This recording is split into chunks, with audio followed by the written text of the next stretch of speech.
কিয় মা মই দেখোন তোমাৰ ডুপ্লিকেট মানুহক দেখুৱাই এটা ৰূপ আৰু ভিতৰি ভিতৰি লাগি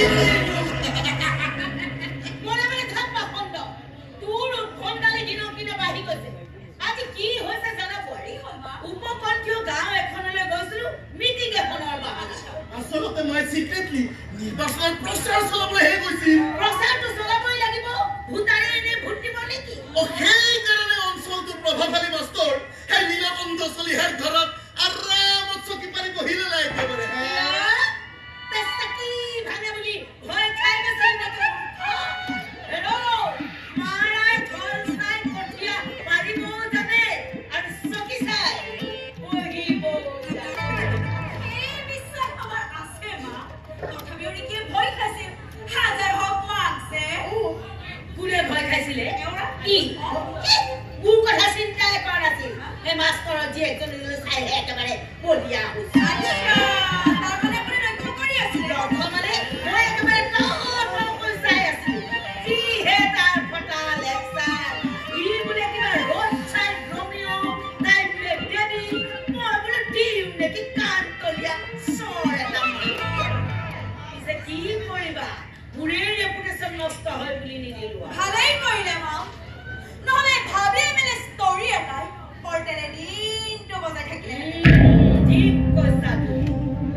যিকোনো মূল্যৰ বিনিময়ত